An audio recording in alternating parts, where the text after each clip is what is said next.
বেশি প্রত্যাশা করতে যাবেন না, লোভী হবেন না। লোভ আপনার সুখ কেড়ে নিবে। লোভী কখনো সুখী হয় না। লোভীর পকেট কখনো ভরে না, যতদিন এটা ভরবে না।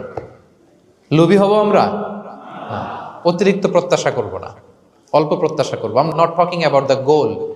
গোল should be bigger and higher, but I am talking about expectation. বেশি এক্সপেক্ট করা ভালো না। খুব প্রত্যাশা নিয়ে রাখছেন, কিছু পান নাই, দেখবেন যে কষ্ট লাগবে, ঠিক কিনা? আর কোনো এক্সপেকটেশন নাই, এরপরে যেটা পাবেন ওইটাই লাভ। যেটা পাবেন ওইটাতেই ভাল লাগে, সুখ লাগে। এই জন্য এক্সপেকটেশন যেন বড় না হয়। বেশি খাই যেন না করি। হ্যাঁ, কালকে কি খাবো, পরশু, আগামী সপ্তাহে আমার মেয়ের কি হবে, ছেলের কি হবে, ওদের ভবিষ্যৎ, গাড়ি বাড়ি নাই, এই যে অস্থির। এরকম আসলে নাই।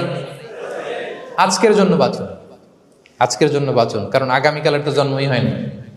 আগামীকালের জন্ম হয়েছে, এটা কি আজকে না আগামীকাল? আজকে হ্যাপি হন, আজকের জন্য বাঁচেন, আজকের জন্য প্ল্যান করেন। আগামীকালের তো জন্মই হয় নাই। কালকে সকালে সানরাইজের পরেই না আগামীকালের জন্ম গ্রহণ হবে, ঠিক কিনা বলেন? তাহলে প্রত্যাশা কমান, হ্যাপি হবেন আপনি।